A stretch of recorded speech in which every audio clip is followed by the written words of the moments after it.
নমস্কাৰ ছাত্ৰ ছাত্ৰীসকল, তোমালোক আটাইকে শিকু আহাৰ আজিৰ পাঠলৈ স্বাগতম জনাইছোঁ। আজি আমি আলোচনা কৰিব লৈছোঁ ডিব্ৰুগড় জিলাৰ ছমহীয়া পৰীক্ষাৰ সপ্তম শ্ৰেণীৰ গণিতৰ প্ৰশ্নকাকতখন। এই প্ৰশ্নকাকতখন সমাধান কৰিবলৈ এইকাৰণে লোৱা হৈছে কাৰণ এই প্ৰশ্নকাকতখনত আমাক সংখ্যা প্ৰণালীৰ কথা, অখণ্ড সংখ্যা, পূৰ্ণ সংখ্যাৰ কথা, তাৰ লগতে জ্যামিতিৰ প্ৰাথমিক ধাৰণা, ভগ্নাংশ এই কথাবোৰৰ ধুনীয়াকৈ দিয়া আছে। সেইকাৰণে আমি এই প্ৰশ্নকাকতখন সমাধান কৰিবলৈ আজি আগবাঢ়িছোঁ। এই প্ৰশ্নকাকতখন সমাধান কৰিলে আমি গম পাম যে আমাৰ সংখ্যাৰ বিষয়ে থাকিব লগা বা অংকৰ জানিব লগা প্ৰাথমিক ধাৰণাবোৰ আমাৰ কিমানখিনি আছে আমি সেইটো কথা আমি আইডিয়া কৰিব পাৰিম। তেতিয়াহ'লে আমি আৰম্ভ কৰোঁ আহা আজিৰ প্ৰশ্নকাকতখনৰ সমাধান আৰু চাওঁ আহা আমি 1 নম্বৰ প্ৰশ্নটো। 1 নম্বৰ প্ৰশ্নটো আমাক দিয়া আছে -1 আৰু 1ৰ মাজত থকা অখণ্ড সংখ্যাটো হ'ল। ইয়াতে আমি এটা অখণ্ড সংখ্যা উলিয়াব লাগে যিটো সংখ্যা আছে -1 আৰু 1ৰ মাজত। প্ৰথমে আমি এডাল অখণ্ড সংখ্যাৰ কাৰণে সংখ্যা ৰেখা বনাই ল'ম। সংখ্যা ৰেখাৰ মাজত থকা সংখ্যাটো হৈছে 0। 0ৰ সোঁফালে পাম আমি 1, 2, 3 সংখ্যাবোৰ পাই গৈ থাকিম। বাওঁফালে আহিব -1, -2, -3 আদি সংখ্যাবোৰ পাই গৈ থাকিম। আৰু প্ৰশ্নটো সুধিছে যে -1 আৰু 1ৰ মাজত থকা অখণ্ড সংখ্যা। ইয়াতে -1 আৰু 1ৰ মাজত থকা অখণ্ড সংখ্যাটো হৈছে 0। শুদ্ধ উত্তৰটো হ'ব অপশ্যন নম্বৰ চি। 2 নম্বৰ প্ৰশ্নত দিয়া আছে -10 আৰু -15ৰ ভিতৰত আটাইতকৈ ডাঙৰ অখণ্ড সংখ্যাটো হ'ল। আমি ইয়াতে -10 আৰু -15ৰ মাজত থকা আটাইতকৈ ডাঙৰ অখণ্ড সংখ্যাটো লিখিব লাগে। আমি প্ৰথম সংখ্যাবোৰ লিখি লওঁ। -15ৰ পিছত আমি আগত পাম -14, -14ৰ আগত পাম -13, তাৰ আগত পাম -12, -11। তেতিয়াহ'লে ইয়াতে দেখিলোঁ যে এই সংখ্যাবোৰৰ ভিতৰত আটাইতকৈ ডাঙৰ সংখ্যাটো হৈছে -11টো। বহুতে কি কৰে যে 14টো ডাঙৰ বুলি ভাবিব পাৰে। সংখ্যা ফালৰ পৰা যদি মই চাওঁ, যদি 11 আৰু 14 এই সংখ্যাকেইটা যদি চাওঁ আমি 14 সংখ্যাটো ডাঙৰ হিচাপে পাম। কিন্তু আগত যেতিয়া এডাল বিয়োগ চিন দিয়া থাকিব বা ঋণাত্মক সংখ্যা যদি হয় তেতিয়াহ'লে সদায় আমি যিটো সংখ্যাৰ বা যিটোৰ মানটো কম, ইয়াতে 11ৰ মানটো কম, 14ৰ মানটো বেছি। সেইকাৰণে ইয়াতে আমাৰ কি হ'ব, যাৰ মানটো কম সেই সংখ্যাটো কি হ'ব, আটাইতকৈ ডাঙৰ সংখ্যা হ'ব। ইয়াতে শুদ্ধ উত্তৰটো হ'ব অপশ্যন নম্বৰ এটো হ'ব শুদ্ধ উত্তৰ। 3 নম্বৰ প্ৰশ্নত দিয়া আছে a divided by -7 equal to 8, then the value of a। আমি a ৰ মানটো উলিয়াব লাগে। কেতিয়া উলিয়াব লাগে? যদিহে আমি সংখ্যাটোক -7ৰে ডিভাইড কৰিলে বা হৰণ কৰিলে আমি 8 সংখ্যাটো পাওঁ। আমি যদি চাওঁ প্ৰথম সংখ্যাটো দিয়া আছে 56। আমি এই সংখ্যাটোক যদি -7ৰে হৰণ কৰি দিওঁ তেতিয়াহ'লে উত্তৰটো হ'ব 7 8 গুণ 56, 8 আহিব, প্লাছে মাইনাছে হ'ব -8। কিন্তু হ'ব লাগে কি, উত্তৰৰ মতে হ'ব লাগে +8। গতিকে শুদ্ধ উত্তৰটো হ'ব অপশ্যন নম্বৰ বি -56। এই সংখ্যাটোক যদি -7ৰে হৰণ কৰা হয় মাইনাছে মাইনাছে কাট খাই যাব আৰু উত্তৰটো পাম আমি 8। গতিকে শুদ্ধ উত্তৰটো হ'ব অপশ্যন নম্বৰ বি -56টো হ'ব ইয়াৰে শুদ্ধ উত্তৰ। 4 নম্বৰ প্ৰশ্ন দিয়া আছে -4 × -3 × 0ৰ মান হ'ব। আমি এই সংখ্যা তিনিটা পূৰণ কৰিলে পূৰণফল কি হ'ব? যেতিয়া এটা শূন্য পূৰণ কৰোঁ, যিমানে ডাঙৰ সংখ্যা নহওক লাগিলে 0 পূৰণ কৰিলে উত্তৰ সদায় 0 হয়। গতিকে শুদ্ধ উত্তৰটো হ'ব অপশ্যন নম্বৰ চি 0। 5 নম্বৰ প্ৰশ্ন দিয়া আছে বিনিময় বিধিৰ সহায়ত তলৰ বাকচটোৰ ভিতৰৰ সংখ্যাটো হ'ব। ইয়াতে আমি বিনিময় বিধি ল'ব লাগে। বিনিময় বিধিয়ে কয় সংখ্যাবোৰে নিজৰ স্থানটো বা ক্ৰমটো কি কৰিব, বিনিময় কৰিব। 7টো প্ৰথম স্থানত আছিলে, তাক আমি 2 নম্বৰ স্থানলৈ লৈ যাব লাগিব আৰু 2 নম্বৰ স্থানত থকা বিয়োগ 5টো লৈ আহিব লাগিব আমি প্ৰথম স্থানলৈ। তেতিয়াহ'লে ইয়াতে 2 নম্বৰ স্থানত থকা বিয়োগ 5টো লৈ আহিলে প্ৰথম স্থানলৈ, তেতিয়া 2 নম্বৰ স্থানত যাব প্ৰথম স্থানত থকা সংখ্যা 7টো আমি 5লৈ পঠাই দিব লাগিব। শুদ্ধ উত্তৰ হ'ব অপশ্যন নম্বৰ চি 7। ইয়াতে দুটা 7 হৈ আছে, কোনোবা এটা আচলতে -7 হ'ব লাগিছিলে। 6 নম্বৰ প্ৰশ্নত দিয়া আছে 23ৰ লগত কি যোগ কৰিলে যোগফল 0 হ'ব। আমি ইয়াতে চোৱা, যোগৰ ধাৰণাটো আমি এনেকৈ লওঁ যে যোগ কৰিলে সদায় কি হয়, আমি এটা গোটা সংখ্যা বা কিবা এটা পাম ভাবোঁ, কিন্তু কেতিয়াও আমি 0 পাম বুলি মনতে নাভাবোঁ। কিন্তু ইয়াতে ক'লে যে আমি যোগ কৰিলে কি পাব লাগে, 0টো পাব লাগে। প্ৰথম কথা ইয়াতে যোগ যেতিয়া তোমালোকে কৰিবা, যোগ কৰিলে সদায় আমাৰ কি হ'ব, কোনো সংখ্যাৰে চিনটো সলনি নহয়। 23 সংখ্যাটো 23 বুলি থাকিব আৰু ইয়াৰ লগত যদি মই বিয়োগ 23 এটা যোগ কৰি দিওঁ তেতিয়াহ'লে হ'ব 23 - 23। 23 - 23 = 0। তেতিয়াহ'লে আমি দেখিলোঁ যে 23ৰ লগত যদি আমি বিয়োগ 23 যোগ কৰোঁ তেতিয়াহ'লে যোগফলটো হ'ব 0। 7 নম্বৰ প্ৰশ্ন দিয়া আছে দুটা ঋণাত্মক অখণ্ড সংখ্যা যোগ কৰিলে পোৱা অখণ্ড সংখ্যাটো হ'ব। দুটা নিগেটিভ নাম্বাৰ যদি আমি যোগ কৰোঁ, যোগ কৰিলে পোৱা সংখ্যাটো সদায় এটা ঋণাত্মক সংখ্যা হ'ব। গতিকে অপশ্যন নম্বৰ চিটো হ'ব ইয়াৰে শুদ্ধ উত্তৰ। এবাৰ আমি চাওঁ আহা 8 নম্বৰ প্ৰশ্নটো। এই প্ৰশ্নত আমাক দুটা উক্তি দিয়া আছে আৰু এই উক্তিবোৰ আমি সত্য নে অসত্য চাই আমি ইয়াত থকা এ বি চি ডি অপশ্যনবোৰৰ মাজৰ পৰা শুদ্ধটো বিচাৰিব লাগে প্ৰথম উক্তিটো আমাক দিয়া আছে যে অখণ্ড সংখ্যাসমূহে হৰণ সাপেক্ষে ক্ৰম বিনিময় বিধি মানি নচলে আমি ইয়াতে প্ৰথমে ক্ৰম বিনিময় বিধিটো কি সেই বিষয়ে অলপ বুজি লওঁ আহা আমাক যদি দুটা সংখ্যা দিয়া থাকে 2 আৰু 3 2 3 গুণ কৰিলেও আমি 6 পাম আকৌ 3 দুগুণ যদি কৰোঁ তেতিয়াও আমি 6 উত্তৰটোৱে পাম ইয়াতে আমি পূৰণ কৰা সংখ্যাকেইটা হৈছে 2 আৰু 3 প্ৰথম পূৰণত আমি 2টো আগত লৈছোঁ তাৰ পিছৰ পূৰণৰ কাৰণে 2টো আমি পাছত লৈছোঁ আমি ইয়াতে দেখিলোঁ যে সংখ্যাবোৰৰ ক্ৰমটো আমি কি কৰিছোঁ সলনি কৰিছোঁ কিন্তু ক্ৰমটো সলনি কৰাৰ পাছত বা ক্ৰমটো বিনিময় কৰাৰ পাছতো আমি একেটা উত্তৰে পাইছোঁ তেতিয়া তাক কোৱা হয় ক্ৰম বিনিময় বিধি মানি চলা বুলি কোৱা হয় ইয়াতে কৈছে যে হৰণে এই ক্ৰম বিনিময় বিধিটো মানি নচলে আমি পৰীক্ষা কৰি চাওঁ 10ক যদি আমি 5এ হৰণ কৰোঁ 10ক 5এ দুবাৰ যাব কিন্তু 5ক যদি আমি 10এ হৰণ কৰোঁ দুবাৰ নাযাব তেতিয়াহ'লে আমি দেখিলোঁ যে হৰণে কি নকৰে এই ক্ৰম বিনিময় বিধিটো মানি নচলে আমি পূৰণত যেনেকৈ 2 3 পূৰণ কৰাৰ পাছত 6 দুইবাৰে 6 পাইছোঁ কিন্তু হৰণত 10 আৰু 5 সংখ্যাকেইটা থাকিলে আমি প্ৰতিবাৰতে 2 পোৱা নাই 10ক 5এ হৰণ কৰিলে 2 পাইছোঁ কিন্তু 5ক 10এ হৰণ কৰি 2 উত্তৰটো আমি পোৱা নাই গতিকে আমাৰ প্ৰথম যিটো উক্তি দিয়া আছে মানি নচলে সঁচাকৈয়ে অখণ্ড সংখ্যাবোৰে হৰণ সাপেক্ষে ক্ৰম বিনিময় বিধি মানি নচলে গতিকে 1 নম্বৰ উক্তিটো হৈছে সত্য 2 নম্বৰ উক্তিত কৈছে যে অখণ্ড সংখ্যাসমূহে হৰণ সাপেক্ষে সহযোগ বিধি মানি নচলে এই উক্তিটো হৈছে সত্য দুটা উক্তি দিয়া আছে দুইটা উক্তি সত্য হয় গতিকে শুদ্ধ উত্তৰটো হ'ব অপশ্যন নম্বৰ সি উক্তি 1 আৰু 2 দুয়োটাই শুদ্ধ 9 নম্বৰ প্ৰশ্নত দিয়া আছে 7 ভাগৰ 5 এটা ডেছ ভগ্নাংশ আমি চাব লাগে যে 7 ভাগৰ 5 ভগ্নাংশটো প্ৰকৃত হ'ব অপ্ৰকৃত মিশ্ৰণে এটাও নহয় আমি যদি চাওঁ ইয়াতে এই ভগ্নাংশৰ ওপৰত থকা সংখ্যাটোক কোৱা হয় লব লবটো হৈছে সৰু আৰু হৰ 7টো হৈছে ডাঙৰ লব যদি সৰু হয় তাক কোৱা হ'ব এটা প্ৰকৃত ভগ্নাংশ ইয়াতে শুদ্ধ উত্তৰ হ'ব অপশ্যন নম্বৰ এ প্ৰকৃত অপ্ৰকৃত হ'বলৈ তাৰ ওলোটাটো হ'ব লাগিব অপ্ৰকৃতৰ কাৰণে লবটো ডাঙৰ হ'ব লাগিব আৰু হৰটো সৰু হ'ব লাগিব সেইটো কোৱা হয় অপ্ৰকৃত বুলি ইয়াতে আমি দেখিলোঁ যে লবটো সৰু সেইকাৰণে ইয়াতে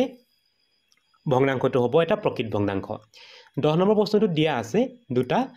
ভগ্নাংশ পূৰণ কৰিব দিয়া আছে ভগ্নাংশকেইটা হয় 7 ভাগৰ 6 আৰু 5 ভাগৰ 2 পূৰণফল চাব লাগে ইয়াতে আমি ভগ্নাংশৰ যেতিয়া পূৰণ কৰিম তেতিয়াহ'লে আমি লবৰ লগত লব পূৰণ কৰিম 6 দুগুণে হ'ব 12 হৰত আছে 7 আৰু 5 7 5 গুণে হ'ব 35 শুদ্ধ উত্তৰ হ'ব অপশ্যন নম্বৰ বি 12/35 11 নম্বৰ প্ৰশ্ন দিয়া আছে 17 ভাগৰ 8ৰ প্ৰতিক্ৰম হ'ল আমি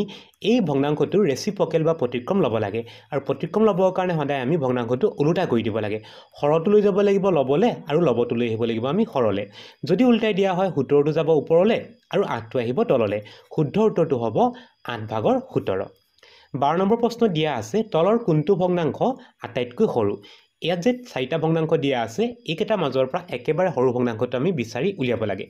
ভগ্নাংশ মানে কি হয় ভাগ আমি এইটো কথা মনত ৰাখিব লাগিব যে ভগ্নাংশ মানে ভাগ ইয়াতে চোৱা আটাইকেইটা ভগ্নাংশৰ লবত 11 আছে গতিকে আমি লবকেইটা মন নকৰি হৰকেইটা মন কৰিম তুমি কথাটো এনেকৈ ভাবা ধৰা এখন কিবা এটা বস্তু ভাগ কৰা হৈছে এটা চকলেট ভাগ কৰা হৈছে প্ৰথম 9জন মানুহে ভাগ কৰিছে কিবা এটা অংশ পালে 7জন মানুহে ভাগ কৰিছে সকলো ভাগত পাইছে 6জনে কৰিছে আৰু 10জনে কৰিছে ইয়াত যদি চোৱা কেইজন মানুহে ভাগ কৰিলে ভাগবোৰ সৰু সৰু হ'ব কাৰণ ইয়াতে একেবাৰে কমকে মানুহ আছে কেইজন 6জন মানুহ আছে মানুহ যদি কমকে থাকে ভাগত কি হ'ব বেছিকৈ পাব কিন্তু মানুহ যদি বাঢ়ি যায় মানুহ কেইজন হৈ গ'ল 11জন হৈ গ'ল 10জন মানুহ হৈ আছে ইয়াতে হৰত 10 আছে 10জন মানুহে যদি বস্তু এটা ভাগ কৰিব হয় তেতিয়াহ'লে ভাগটো কি হ'ব কমকে ভাগত পৰিব গতিকে ইয়াতে একেবাৰে সৰু ভগ্নাংশটো হৈছে 10 ভাগৰ 11 তোমালোকে কি মনত ৰাখিবা যেতিয়া লববোৰ একে থাকে আৰু একেবাৰে সৰু বা ডাঙৰ ভগ্নাংশটো যদি উলিয়াব দিয়ে সৰু ভগ্নাংশটো উলিয়াবৰ কাৰণে আটাইতকৈ ডাঙৰ লবটো বিচাৰিবা ডাঙৰ লবটো হৈছে 10 সেইকাৰণে 10 ভাগৰ 11টো হ'ব আটাইতকৈ সৰু ভগ্নাংশ যদি ডাঙৰ ভগ্নাংশটো সোধে তেতিয়া আমি কি কৰিব লাগিব একেবাৰে সৰু যিটো লব আছে সেইটো চাম একেবাৰে সৰু লবটো হৈছে 6ত লব থকা ভগ্নাংশটো হ'ব আটাইতকৈ ডাঙৰ ভগ্নাংশ ইয়াতে আমি সৰু ভগ্নাংশ উলিয়াব লাগে যিটো হৈছে 10 ভাগৰ 11 13 নম্বৰ প্ৰশ্ন দিয়া আছে তলৰ কোনটো দশমিক সংখ্যা আটাইতকৈ ডাঙৰ ইয়াতে আটাইতকৈ ডাঙৰ দশমিক সংখ্যাটো আমি চাব লাগে প্ৰথমে আমি চাম দশমিকৰ আগত কি আছে দশমিকৰ আগত আটাইকেইটা সংখ্যাতে কি আছে 3 আছে গতিকে দশমিকৰ আগৰ সংখ্যাটো মতে আটাইকেইটা আমি সমান পালো এবাৰ আমি চাম দশমিকৰ পিছত থকা অংকটো দশমিকৰ পিছত 0 আছে তিনি আছে আৰু 1 আছে আৰু দশমিকৰ পিছৰ অংকটো যদি আমি চাওঁ ইয়াতে আমি দেখিলোঁ যিকেইটা ভগ্নাংশত ডাঙৰ অংক আছে দশমিকৰ পাছতে শূন্য আছে শূন্য থকাটো কি হ'ব সৰু গতিকে শূন্য থকাটো নাহে 1 থকাটো সৰু ডাঙৰ কোনকেইটা হ'ব তেতিয়াহ'লে যিকেইটা ভগ্নাংশত দশমিকৰ পাছত 3 আৰু 3 আছে এই সংখ্যাকেইটা ডাঙৰ সো আমি ইয়াতে দুটা অংকত আমি একে দুটা স্থানত আমি একে অংক পালো এবাৰ চাম একেবাৰে শেষৰ অংকটোত আমি দেখিলোঁ যে বি নম্বৰত শূন্য দিয়া আছে সি নম্বৰ অপশ্যনটোত কি দিয়া আছে 1 দিয়া আছে শূন্যতকৈ যিহেতু একটো ডাঙৰ গতিকে শুদ্ধ উত্তৰ হ'ব অপশ্যন নম্বৰ সি 3.31 টো হ'ব আটাইতকৈ ডাঙৰ দশমিক সংখ্যা কুৱেশ্যন নম্বৰ 14 14 নম্বৰ প্ৰশ্নটোত আমাক সুধিছে 3/1 6/1 তলৰ কোনটো বুজাইছে ইয়াতে আমি 3/1 6/1 এই কথাটো কিহে বুজাইছে আমি ইয়াতে উলিয়াব লাগে ইয়াতে আমি অপশ্যন কিটা যদি চাওঁ ইয়াতে দেখিবলৈ পাইছোঁ 3/1 আৰু 6/1 মাজত যোগচিন আছে বিয়োগ পূৰণ আৰু হৰণ চিন দিয়া আছে এই যে 3/1 আৰু 6/1 মাজত এটা আখৰ লিখা আছে ৰটোৱে পূৰণ বুজায় গতিকে 3/1 আৰু 6/1 মাজত আমি পূৰণ চিন বহাব লাগিব শুদ্ধ উত্তৰ হ'ব অপশ্যন নম্বৰ সি 3/1 পূৰণ 6/1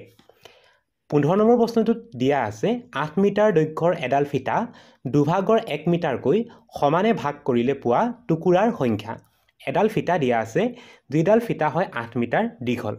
এই ফিটাডালক আমি ভাগ কৰিব লাগে সমানে আৰু প্ৰতিটো ভাগত ল'ব লাগে দুভাগৰ 1 মিটাৰ দুভাগৰ 1টো হৈছে আধা মিটাৰকে যদি ভাগ কৰি যাওঁ আমি কেইটা টুকুৰা পাম আমি যদি চাওঁ যে 1 মিটাৰ যদি এডাল ফিটা থাকে 1 মিটাৰ ফিটা এডালত আধা মিটাৰ বা দুভাগৰ 1 মিটাৰ থাকে দুটা টুকুৰা আধা দুটা লগ লাগিলে 1 হয় গতিকে 1 মিটাৰত টুকুৰা হ'ব দুটা 2 মিটাৰত হ'ব 4টা 3 মিটাৰত হ'ব 6টা 4 মিটাৰত হ'ব 8টা 5 মিটাৰত হ'ব 10টা 6 মিটাৰত হ'ব 12টা 7 মিটাৰত হ'ব 14টা আৰু 8 মিটাৰত হ'ব 16টা শুদ্ধ এতে উত্তৰটো হ'ব অপশ্যন নম্বৰ সি 16 বা তোমালোকে 8ৰ লগত 2টো পূৰণ কৰি দিলে তোমালোকে উত্তৰটো 8 দুগুণ 16 বুলি পাবা কাৰণ 1 মিটাৰত দুটাকে টুকুৰা হয় 8 মিটাৰত কিমান হ'ব 8 দুগুণে 16টা টুকুৰা 16 নম্বৰ প্ৰশ্নটো দিয়া আছে 0.23 * 0.3 = question mark আমি ইয়াতে কি কৰিব লাগে এই দুটা সংখ্যা আমি পূৰণ কৰিব লাগে আৰু সংখ্যা দুটাত দশমিক দিয়া আছে প্ৰথমে আমি কি কৰিব লাগিব পূৰণটো কৰিব লাগিব প্ৰথমে আমি ভাবি লওঁ যে এই দুটা সংখ্যাত কোনো দশমিক নাই দশমিক যদি নাথাকে সংখ্যা কেইটা হ'ব 23 আৰু এটা হ'ব 3 আমি হেকিটা সংখ্যা প্ৰথম পূৰণ কৰি লম 23 লগত যদি আমি 3 টো পূৰণ কৰো তেতিয়া হলে আমি পাম 3 3 গুণ 9 3 দুগুণে 6 69 পাম তাৰ পিছতে চাম আমি দশমিক ইয়াতে আমি দেখিলো যে দশমিক 2 3 এটা দুটা অংকৰ আগত দশমিক আছে আৰু দশমিক 3 এটা অংকৰ আগত দশমিক আছে গতিকে আমি দশমিকটো নিব লাগিব তিনিটা অংকৰ আগলে পূৰণ কৰোতে আমি দুটা অংক পালো গতিকে আৰু এটা অংকৰ আগত যেটো দশমিক লাগে সেই কাৰণে আমি আৰু এটা অংক দশমিকৰ পাছত এটা শূন্য বহুৱাব লাগিব উত্তৰটো হ'ব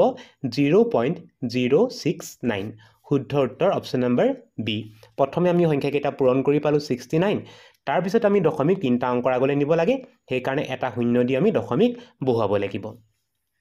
17 নম্বৰ প্ৰশ্নটো দিয়া আছে প্ৰথম 10টা পূৰ্ণ সংখ্যাৰ প্ৰসাৰ হ'ব আমি প্ৰথম 10টা পূৰ্ণ সংখ্যাৰ প্ৰসাৰটো উলিয়াব লাগে প্ৰসাৰটো উলিয়াবৰ কাৰণে আমি কি নিয়ম ল'ব লাগে হেতু জানিব লাগিব প্ৰসাৰ উলিয়াবৰ কাৰণে সদায় আমি যেটো ডাঙৰ সংখ্যাটোৰ পৰা যেটো ডাঙৰ সংখ্যা পাম আমি যিবোৰ সংখ্যা দিয়া থাকিব ডাঙৰ সংখ্যাৰ পৰা সৰু সংখ্যাটো আমি বিয়োগ কৰি দিব লাগিব বিয়োগ কৰি যেটো উত্তৰ পাম সেইটোৱে হ'ব আমাৰ প্ৰসাৰ এতিয়া চাব লাগে প্ৰথম 10টা পূৰ্ণ সংখ্যাবোৰ আৰম্ভ হয় শূন্যৰ পৰা গতিকে 0 1 2 3 4 5 6 7 8 9 একেটা হৈছে প্ৰথম 10টা পূৰ্ণ সংখ্যা এতিয়া আমি উলিয়াব লাগে প্ৰসাৰ উলিয়াবৰ কাৰণে আটাইতকৈ ডাঙৰ সংখ্যাটো হৈছে 9 9ৰ পৰা বিয়োগ কৰিব লাগিব একেবাৰে সৰু যেটো পূৰ্ণ সংখ্যা শূন্যটো বিয়োগ কৰিব লাগিব 9ৰ পৰা শূন্য বিয়োগ কৰিলে থাকিব 9 গতিকে শুদ্ধ উত্তৰটো হ'ব অপশ্যন নম্বৰ বি 9 18 নম্বৰ প্ৰশ্ন দিয়া আছে প্ৰথম 5টা মৌলিক সংখ্যাৰ গড় মান হ'ল আমি ইয়াতে কি কৰিব লাগে প্ৰথম 5টা মৌলিক সংখ্যাৰ গড় উলিয়াব লাগে তাৰ কাৰণে আমি প্ৰথম 5টা মৌলিক সংখ্যা লিখিম মৌলিক সংখ্যা কেইটা হৈছে প্ৰথম আহিব 2 2 পিছত পোৱা মৌলিক সংখ্যা 3 3 পিছত পাম 5 5ৰ পাছত পাম 7 আৰু 7ৰ পাছত আহিব 11 এতিয়া এই সংখ্যা কেইটা গড় উলিয়াবৰ কাৰণে যোগ কৰিব লাগিব সেই কাৰণে মাজত যোগ চিন 5টা সংখ্যা যোগ কৰিব লৈছো গতিকে 5এ হৰণ কৰিব লাগিব যোগ যদি কৰা হয় 2 3 5 5 5 10 10 7 17 17 লগত যদি আমি 11টো যোগ কৰি দিওঁ তেতিয়া হ'ব 28 28 ডিভাইডেড বাই 5 আৰু 28ক যদি 5 হৰণ কৰা যাব তেতিয়া হলে বাৰ যাব 5.6 বাৰ গতিকে শুদ্ধ উত্তৰটো হ'ব অপচন নম্বৰ এ 5.6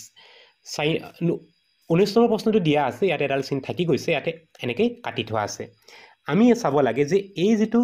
বাৰংবাৰতাৰ চিন দিয়া আছে দাগ চিহ্ন দিয়া আছে এই দাগ চিহ্নটোৱে কোনটো সংখ্যাক বুজায় ইয়াতে আমি যদি চাওঁ দাগ চিহ্নটোৱে 5 সংখ্যাটো বুজায় শুদ্ধ উত্তৰটো হ'ব অপচন নম্বৰ বি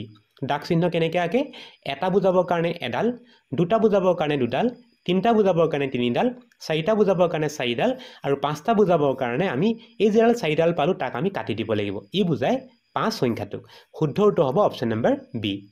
20 নম্বৰটো আমি চাওঁ ইয়াতে দিয়া আছে এই সংখ্যাখিনিৰ মধ্যমা উলিয়াব লাগে মধ্যমা হৈছে এই সংখ্যাখিনিৰ মাজত থকা মানটো কিন্তু আমি মধ্যমা উলিয়াবৰ কাৰণে প্ৰথমে আমাৰ কাম হ'ব যিকিটা সংখ্যা দিয়া আছে সংখ্যাকেইটা আমি সৰুৰ পৰা ডাঙৰলৈ সজাই ল'ব লাগিব ইয়াত থকা সৰু সংখ্যাকেইটা যদি আমি চাওঁ 32টো হৈছে একেবাৰে সৰু 32টো দুবাৰ আছে সেইকাৰণে আমি ইয়াতে 32টো দুবাৰ লিখি লওঁ সংখ্যাবোৰ সৰুৰ পৰা ডাঙৰলৈ সজাই ল'ব লাগিব তাৰ পিছৰ সংখ্যাটো আছে 34 আছে গতিকে তাৰ পিছতে লিখিম আমি 34 সংখ্যাটো তাৰ পিছত আছে 35 টো এবাৰ দুবাৰ আছে 35 টো লিখিম আমি দুবাৰ 35 আৰু 35 তাৰ পিছতে আছে 42 সংখ্যাটো 42 সংখ্যাটো লিখিব লাগিব তাৰ পিছতে আছে 38 সংখ্যাটো আমি 35 ৰ পিছতে লিখিব লাগিব 38 আৰু তাৰ পিছত আহিব 42 সংখ্যাটো এতিয়া আমি উলিয়াব বিচাৰি আছো মধ্যমাটো সদায় মাজত থাকে আৰু মাজত থকা সংখ্যাটো উলিয়াবৰ কাৰণে আমি প্ৰথমৰ এটা সংখ্যা শেষৰ এটা সংখ্যা প্ৰথমৰ এটা শেষৰ এটা এনেকৈ যদি কাটি গৈ থাকো তেতিয়া হলে মাজত থাকি যোৱা সংখ্যাটো হৈছে 35 ইয়াতে শুদ্ধ উত্তৰটো হ'ব option number B option number D 35 21 number প্ৰশ্ন দিয়া আছে এই তথ্যখিনি বহুলক উলিয়াব লাগে বহুলক হৈছে ইয়াত থকা আটাইতকৈ বেছিকৈ যেটো সংখ্যা আছে সেই সংখ্যাটোৱে হ'ব ইয়াৰ বহুলক ইয়াতে 2 দিয়া আছে দুটা 2 আমি দুটা দেখিছো 3 দিয়া আছে দুটা 4 দিয়া আছে দুটা 5 দিয়া আছে তিনিটা 6 দিয়া আছে দুটা আৰু 7 দিয়া আছে দুটা এই মানখিনিৰ ভিতৰত আমি দেখিলো যে 5 সংখ্যাটো আটাইতকৈ বেছি তিনিবাৰ আহিছে গতিকে ইয়াৰ বহুলকটো হ'ব অপচন নম্বৰ বি 5 22 নম্বৰ প্ৰশ্নটো দিয়া আছে এটা মুদ্ৰা টছ কৰিলে পোৱা সম্ভাৱ্য ফলসমূহ যদি এটা আমি কইনছ টছ কৰি দিওঁ মুদ্ৰাটা টছ কৰি দিওঁ তেতিয়া হলে আমি কি পসিবল আউটকামস পাব পাৰো মুদ্ৰাটা যদি ওপৰলে দলিয়াই দিয়া হয় তোমালকে হয় হেড পাবা নতুবা টেইল পাবা কি পাবা আগতেকে তুমি কৈ দিব নোৱাৰা কিন্তু হেড বা টেইল ইয়াৰ মাজৰ পৰা কিবা এটা হ'ব সেই কাৰণে ইয়াতে শুদ্ধ উত্তৰটো হ'ব অপচন নম্বৰ সি হয় মুণ্ড নহয় পুচ্ছ আইদাৰ হেড অৰ টেইল ইয়াৰ ভিতৰত কিবা এটা উত্তৰ আমি পাম হেড বা টেইল মাত্ৰ হেড বুলি ক'ব নোৱাৰো কাৰণ যিকোনো এখন পিঠি ওলাই যাব পাৰে মাত্ৰ পুচ্ছ বা টেইলও ক'ব নোৱাৰো যিকোনো পিঠি ওলাব পাৰে সেই কাৰণে আমি ক'ব লাগিব হয় মুণ্ড নহয় পুচ্ছ ইয়াৰ পিছৰ প্ৰশ্নটো আমি চাওঁ 23 নম্বৰটো আমাক দিয়া আছে এটা সংখ্যাৰ 3 গুণৰ লগত 4 যোগ কৰিলে 10 হয় প্ৰশ্নটোত কৈছে যে এটা সংখ্যাৰ লগত 3 গুণ কৰিব লাগে যদি সংখ্যাটো x হয় x ৰ লগত আমি কি কৰিব লাগিব 3 এটা গুণ বা পূৰণ কৰিব লাগিব 3 এটা গুণ কৰিব লাগিব তাৰ হৈতে আমি 4 এটা যোগ কৰিব লাগিব যোগ কৰিলে কি হ'ব লাগে 10 গতিকে শুদ্ধ উত্তৰটো হ'ব ইয়াতে তোমালোকৰ x আৰু 3 পূৰণ কৰিলে পাবা 3x সেইকাৰণে হ'ব 3x + 4 = 10 শুদ্ধ উত্তৰ হ'ব অপচন নম্বৰ এ 3x + 4 = 10 24 নম্বৰটো দিয়া আছে x + 5 = 8 সমীকৰণটোত x ৰ মান কি হ'ব আৰু x ৰ মানটো উলিয়াবৰ কাৰণে আমি চাব লাগিব যে x এটা সংখ্যা যিটো সংখ্যাৰ লগত 5 যোগ কৰিলে 8 হয় আমি যদি চাওঁ আমি দেখিলো যে 8 ৰ লগত 5 যোগ কৰিলে 8 নহয় 5 ৰ লগত 5 যোগ কৰিলে 8 নহয় 13 ৰ লগত 5 যোগ কৰিলে 8 নহয় কিন্তু 3 ৰ লগত এটা যদি 5 যোগ কৰো উত্তৰটো 8 হ'ব শুদ্ধ উত্তৰ হ'ব অপচন নম্বৰ ডি 25 নম্বৰটো দিয়া আছে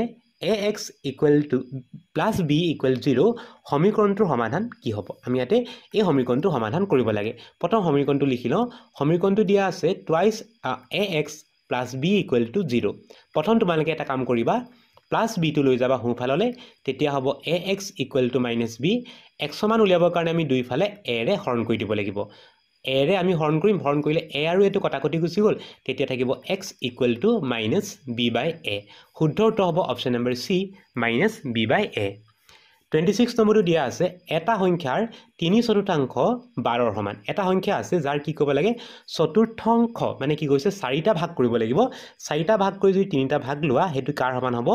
12 ৰ সমান হ'ব ইয়াত যদি আমি চাওঁ শুদ্ধ উত্তৰটো হ'ব অপচন নম্বৰ এ এতে দিয়া আছে আমি কি কৰিলো 4 ভাগৰ 3 লোৱা আছে 4 ভাগ কৰি 3 ভাগ লোৱা আছে তাৰ লগত আহিব x x মানে সংখ্যাটো 4 ভাগ কৰি 3 ভাগ ললো গতিকে হ'ব 3x/4 ইকুৱেল কিমান হয় 12 ৰ সমান হয় গতিকে লিখিব লাগিব যে 3x/4 ইকুৱেল 12 27 নম্বৰ কোৱেশ্চনটো দিয়া আছে 2x - 3 ইকুৱেল টু x + 5 হলে x ৰ মান কি হ'ব আমি ইয়াতে এটো সমাধান কৰিব লাগিব সমাধান কৰিবৰ কাৰণে আমি ঠাই টুকা লৈ লওঁ আৰু ইয়াতে আমি সমীকৰণটো সমাধান কৰিম সমীকৰণটো প্ৰথম পাতি লম সমীকৰণটো আমাক দিয়া আছে 2x - 3 = x + 5 সমাধান কৰিবৰ কাৰণে আমি x কিনি একেফালে লৈ আহিম x কিনি যদি একেফালে আনা সো বাওঁফালে 2x আছে সোঁফালৰ পৰা x টো লৈ আহিলে হ'ব -x ইকুৱেল সোঁফালে 5 আছে তোমালকে 3 টো নিব লাগিব 3 টোৰ আগত বিয়োগ চিন আছে সোঁফালে লৈ গলে হ'ব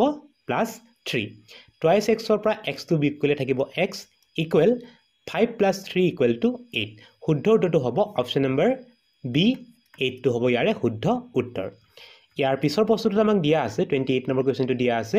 দুটা কোণৰ যোগফল 90 ডিগ্ৰী হলে কোন দুটাক এটা আনটোৰ কি বুলি কোৱা হ'ব দুটা কোণ যোগ কৰিলে যদি 90 ডিগ্ৰী হয় তাক কোৱা হ'ব পূৰক কোণ শুদ্ধ উত্তৰ হ'ব অপচন নম্বৰ বি 29 নম্বৰ কোৱেশ্চনটো দিয়া আছে 89 ৰ পূৰক কোণৰ মান হল এতে আমি 89 ৰ পূৰক কোণটো বিচাৰি দিব লাগে 89 সংখ্যাটোৰ পূৰক কোণটো কি হ'ব এনেকুৱা এটা সংখ্যা যিকিটা সংখ্যা বা যিকিটা কোণ যোগ কৰিলে 90 ডিগ্ৰী হয় 89 ৰ লগত 1 ডিগ্ৰী যোগ কৰিলে কিমান ডিগ্ৰী হ'ব 90 ডিগ্ৰী হ'ব সেই কাৰণে শুদ্ধ উত্তৰটো হ'ব অপচন নম্বৰ এ 30 নম্বৰ প্ৰশ্ন দিয়া আছে যদি দুডাল ৰেখাই ইডালে হিডালৰ ওপৰত সদায় সমদূৰত্বত থাকে তেন্তে ৰেখা দুডাল হ'ল লম্ব ৰেখা পৰস্পৰ কটাকটি কৰা ৰেখা সমান্তৰাল ৰেখা অসমান্তৰাল ৰেখা এটা আমি চাব লাগে এনেকুৱা দুডাল ৰেখা যি দুডাল ৰেখা সদায় সমান দূৰে দূৰে থাকে সমান দূৰে দূৰে থকা ৰেখাবোৰক কোৱা হয় সমান্তৰাল ৰেখা অপচন নম্বৰ সি টো হ'ব ইয়াৰে শুদ্ধ উত্তৰ 31 নম্বৰ কোৱেশ্চনটো আমাক দিয়া আছে 55 ডিগ্ৰী কোণ এটাৰ সম্পূৰক কোণৰ মাপ কি হ'ব 55 ডিগ্ৰী আমি কি কৰিব লাগে সম্পূৰক কোণটো উলিয়াব লাগে পূৰক হলে যোগ কৰিলে আমি কি পাব লাগে 90 পাব লাগে সম্পূৰক হলে পাব লাগিব 180 ডিগ্ৰী সেই কাৰণে 55 ৰ সম্পূৰক কোণ কি জানিবৰ কাৰণে আমি যেটো সম্পূৰক কোণৰ কৰিলে যোগ কৰিলে আমি 180 পাওঁ 180 পৰা 55 টো বিয়োগ কৰিব লাগিব আৰু 180 পৰা যদি 55 টো বিয়োগ কৰা হয় উত্তৰটো হ'ব 125 শুদ্ধ উত্তৰটো হ'ব অপচন নম্বৰ ডি 125 32 নম্বৰ কোৱেশ্চনটো দিয়া আছে দুডাল ৰেখাক পৰস্পৰ লম্ব বুলি কোৱা হয় যদি ৰেখা দুডালে সিহঁতৰ ছেদবিন্দুত ডেশ কোণ কৰে কিমান ডিগ্ৰী কোণ কৰিলে ৰেখা দুডালক লম্ব বুলি কোৱা হ'ব যদি ৰেখা দুডালে 90 ডিগ্ৰী কোণ উৎপন্ন কৰে তাক লম্ব বুলি কোৱা হয় সেই কাৰণে অপচন নম্বৰ বি টো হ'ব ইয়াৰে শুদ্ধ উত্তৰ 33 নম্বৰ কোৱেশ্চনটো দিয়া আছে যদি এজোৰ সন্নিহিত কোণ সম্পূৰক তেন্তে সিহঁত হ'ব এতে কৈছে যে এজোৰ সন্নিহিত কোণ সম্পূৰক এজোৰ সন্নিহিত কোণ আছিল লগ লাগি আছে আৰু লগ লাগি থকা কোণ দুটা লগ লগাই কিমান ডিগ্ৰী হয় 180 ডিগ্ৰী হয় আৰু 180 ডিগ্ৰী যদি হ'বলৈ হয় এই ৰেখাডাল হ'ব এডাল এই ৰেখাডাল ইয়াত আমি এডাল ৰেখা পাম গতিকে শুদ্ধ উত্তৰটো হ'ব অপচন নম্বৰ ডি ৰৈখিক জুৰীয়া কোণ যদিহে আমি সন্নিহিত কোণ দুটা যোগ কৰিলে 180 ডিগ্ৰী পাওঁ তেতিয়া হলে কি হৈছে এডাল ৰেখাতে আছে ৰেখাত থকা কোণ সেই কাৰণে কোৱা হ'ব ৰৈখিক জুৰীয়া কোণ অপচন নম্বৰ ডি টো হ'ব ইয়াৰে শুদ্ধ উত্তৰ 34 নম্বৰ কোৱেশ্চনটো দিয়া আছে এটা কোণ তাৰ পূৰক কোণৰ সমান হলে তাৰ মাপ হ'ব আমি এনেকুৱা এটা পূৰক কোণ উলিয়াব লাগে যিটো কোণৰ মাপটো তাৰ পূৰক কোণৰ সমান হয় শুদ্ধ উত্তৰ হ'ব অপচন নম্বৰ 45 কাৰণ 45 ৰ লগত 45 টো যোগ কৰিলে আমি পাওঁ 90 ডিগ্ৰী ইয়াতে পূৰক কোণ আৰু কোণটো নিজে সমান হয় অপচন নম্বৰ এ টো হ'ব ইয়াৰে শুদ্ধ উত্তৰ 35 নম্বৰ কোৱেশ্চনটো দিয়া আছে তিনিডাল বাহু সমান নোহোৱা ত্ৰিভুজক ডেশ বোলে যদি তিনিডাল বাহু সমান নহয় তাক কোৱা হ'ব বিষম বাহু ত্ৰিভুজ অপচন নম্বৰ বি টো হ'ব ইয়াৰে শুদ্ধ উত্তৰ 36 নম্বৰ কোৱেশ্চনটো দিয়া আছে শীৰ্ষবিন্দুৰ পৰা বিপৰীত বাহুলৈ টনা লম্বডাল হ'ল উন্নতি মধ্যমা ছেদক ভূমি আমি কি কৰিব লাগে শীৰ্ষবিন্দুৰ পৰা ভূমিলৈ আমি এডাল ৰেখা টানি দিলো সেই ৰেখাডালক কোৱা হ'ব উন্নতি বুলি অপচন নম্বৰ এ টো হ'ব ইয়াৰে শুদ্ধ উত্তৰ এবাৰ আমি চাব লাগে ইয়াৰ পিছৰ কোৱেশ্চনটো 37 নম্বৰ প্ৰশ্নটো ইয়াতে আমাৰ x ৰ মানটো উলিয়াব লাগে এই যে x কোণটো দিয়া আছে x কোণৰ মানটো উলিয়াব লাগে x টো আমি দেখিলো যে x টো হৈছে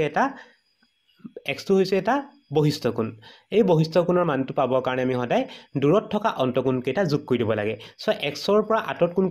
কোন দুটা কোণ আছে 30 আৰু 70 30ৰ লগত 70 যোগ কৰিলে 100 হয় গতিকে অপচন নম্বৰ সি টো হ'ব ইয়াৰে শুদ্ধ উত্তৰ 38 নম্বৰ কোৱেশ্চনটো দিয়া আছে তলৰ কোনটো গোটৰ বাহুৰ মাপে এটা ত্ৰিভুজ গঠন নকৰে আমি চাব লাগে যে কোনটো গোটে মানে ইয়াতে আমাক তিনটাকৈ বাহুৰ জোৰ দিয়া আছে ইয়াৰে কোনোবা তিনটাহে ত্ৰিভুজ বনাব কোনোবা এটাই ত্ৰিভুজ গঠন কৰিব নোৱাৰে সেই জোৰটো বিচাৰি দিব লাগে আৰু বিচাৰিবৰ কাৰণে তোমালোকে কি কৰিবা সৰু বাহুকেইটা যোগ কৰিবা 2 3 হ'ব 5 আৰু চাবা যে যিটো যোগ কৰি পালা হেতু ইয়াৰ পিছৰ যিটো বাহু আছে 3 নম্বৰ বাহুতকৈ সদায় ডাঙৰ হ'ব লাগিব 3 2 5 5 টো 4তকৈ ডাঙৰ গতিকে এ নম্বৰটো ত্ৰিভুজ গঠন কৰিব পাৰে বি নম্বৰ দিয়া আছে 3 4 আৰু 7 3 4 হৈছে 7 আৰু 7 টো 5তকৈ ডাঙৰ গতিকে এটা ত্ৰিভুজ গঠন কৰিব পাৰিব 4 নম্বৰ দিয়া আছে 4 5 6 ইয়াতে 4 5 9 9 টো কি হল ডাঙৰ 6তকৈ ডাঙৰ গতিকে সি নম্বৰ কোৱেশ্চনত দিয়াটোৱে যিকিটা বাহু দিয়া আছে এই বাহুৰ জোৰ কেইটাই এটা ত্ৰিভুজ গঠন কৰিব পাৰে আমি ডি নম্বৰ অপচনটো চাইটো ইয়াতে দিয়া আছে 1 আৰু 2 1 2 হৈছে 3 আৰু 3 সেন্টিমিটাৰ এটা বাহু দিয়া আছে দেখিলো যে আমি প্ৰথম দুটা বাহু যোগ কৰি যেটো দৈৰ্ঘ্য পালো 3 সেন্টিমিটাৰটো ত্ৰিভুজত থকা 3 সেন্টিমিটাৰৰ সমান হৈ গল ডাঙৰ নহল ডাঙৰ হ'ব লাগিছিল ডাঙৰ নহল সেইকাৰণে শুদ্ধ উত্তৰটো হ'ব অপচন নম্বৰ ডি টো হ'ব ইয়াৰে শুদ্ধ উত্তৰ কাৰণ ত্ৰিভুজ গঠন নকৰা বাহুটোহে আমি চাব লাগে এটা দেখিলো যে অপচন নম্বৰ ডি থকা বাহু কেইটাই এটা ত্ৰিভুজ গঠন কৰিব নোৱাৰে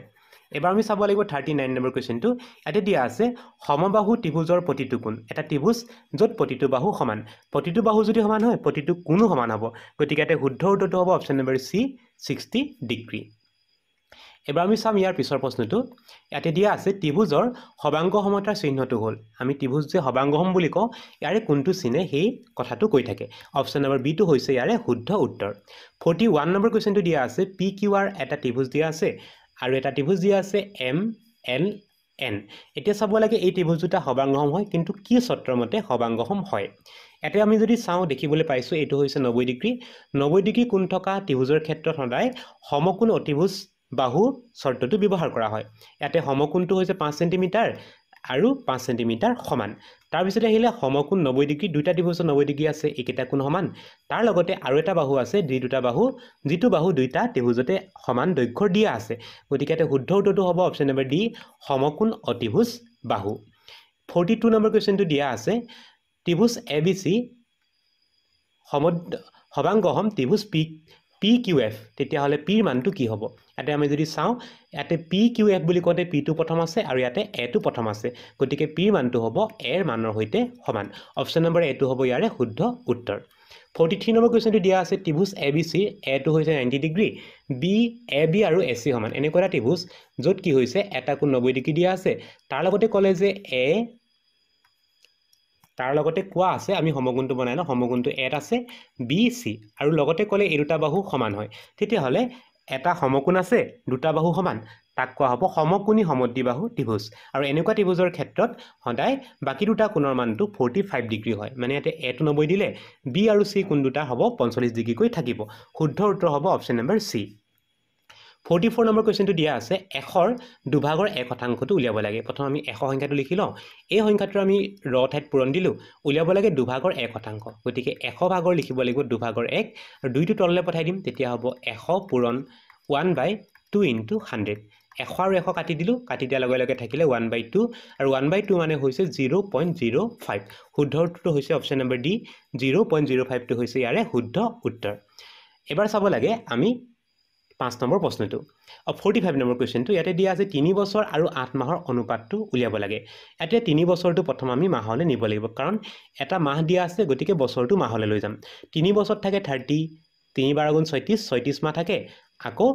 18 মাহটোতো 18 মাহ দিয়াই আছে গতিকে এতিয়া আমি 36 আৰু 18 উৎপাদক ভাঙি আমি কটাকটি কৰিব লাগিব 36 আৰু 18 দুটা সংখ্যাকে আমি কাটিব পৰা সংখ্যাটো হৈছে 18 18 কাটিলে 36ক দুবাৰ যাব 18ক যাব এবাৰ শুদ্ধ উত্তৰটো হ'ব অপচন নম্বৰ A 2:1 শুদ্ধ উত্তৰটো হ'ব তেতিয়া হলে অপচন নম্বৰ A 2:1 এটা আমি কটাকটি কৰিলো 46 নম্বৰ কোৱেশ্চনটো দিয়া আছে 5/3 শতাংশলৈ নিব লাগে প্ৰথম আমি ভগ্নাংশটো লৈ লওঁ 5/3 শতাংশলৈ নিবৰ কাৰণে আমি 100 এটা পূৰণ কৰিব লাগিব আৰু যদি কৰো তেতিয়া আমি পাম 5 20 গুণ 100 3 আৰু 20 আছে 3 আৰু 20 টো পূৰণ কৰিব লাগিব 3 20 গুণ হ'ব 60 শুদ্ধ উত্তৰটো হ'ব অপচন নম্বৰ ডি 60%। এবাৰ আমি চাওঁ আহা 47 নম্বৰ কোৱেশ্চনটো ইয়াতে দিয়া আছে তলৰ কোনটো সমতুল্য অনুপাত আমি ইয়াতে সমতুল্য মানে সমান অনুপাতটো চাই দিব লাগে ইয়াতে সমতুল্য অনুপাত চাবৰ কাৰণে যদি আমি চাওঁ ইয়াতে সমতুল্য অনুপাতটো পাম অপচন নম্বৰ সি ইয়াতে কটাকটি কৰিব পাৰি কটাকটি কৰিম 2 কাটিলে যাব 3 বাৰ আৰু 8 কাটিলে যাব 4 বাৰ 54 আৰু 72 এই দুটা সংখ্যাকো আমি একে ধৰণে কাটিব পাৰো আৰু দুইটা সংখ্যাকে কাটিব পাৰো আমি প্ৰথমে আমি 9 কাটি দিওঁ 9 যদি কাটি দিয়া হয় 9 6 গুণ 54 আৰু 9 8 গুণ 72 6 আৰু 8ক 2 কাটিম 2 কাটিলে যাব 2 3 গুণ 6 2 4 গুণ 8 আমি দেখিলো যে আমি দুইটা অনুপাত আমি সমান পালো গতিকে সমানুপাত হ'ব অপচন নম্বৰ সি 6:8 আৰু 54:72 এই দুটা অনুপাত সমান 48 নম্বৰ কোৱেশ্চনটো দিয়া আছে এটা পৰীক্ষাত 90 জন ছাত্ৰৰ ভিতৰত 72 জনে পাছ কৰে পাছৰ শতকৰা হাৰটো আমি উলিয়াব লাগে প্ৰথমে তলত লিখিবা মুঠ ছাত্ৰ ছাত্ৰীৰ সংখ্যা যেটো হৈছে 90 পাছ কৰা সংখ্যাটোৰ ওপৰত লিখিবা 72 ইনটু 100% এটা আমি কটাকটি কৰিম প্ৰথম 0 আৰু 0 কাটি দিও তাৰ পিছত 9 কাটো 72 9 8 গুণ 72 তেতিয়া থাকিব 8 আৰু 10 8 গুণ হৈছে 80 শুদ্ধ উত্তৰটো হ'ব অপচন নম্বৰ এ 80%। 49 নম্বৰ কোৱেশ্চনটো দিয়া আছে শতকৰা হাৰ হৈছে এটা ভগ্নাংশৰ লব যাৰ হৰ আমি শতকৰা বুলি ক'লে কাক বুজো শতকৰা বুলি ক'লে আমি এনেকুৱা এটা ভগ্নাংশ বুজো যাৰ হৰত সদায় 100 থাকে অপচন নম্বৰ সি টো হ'ব ইয়াতে শুদ্ধ উত্তৰ 50 নম্বৰ প্ৰশ্নটো দিয়া আছে লাভ মানে কোনটো হয় লাভ মানে বা লাভটো আমি কেনেকৈ পাওঁ লাভটো সদায় আমি বেচা দামৰ পৰা কিনা দামটো বিয়োগ কৰিলে পাওঁ গতিকে শুদ্ধ উত্তৰ হ'ব অপচন নম্বৰ এ বেচা দাম বিয়োগ কিনা দাম ছাত্ৰ ছাত্ৰীসকল আজিৰ পাঠটি ইমানেই আছিল আজিৰ পাঠটি ইমানতে সামৰিছো নতুন এটি পাঠৰ আলোচনাৰ সৈতে তোমালোকক পুনৰ লগ পাম বুলি আশা ৰাখিলো নমস্কাৰ।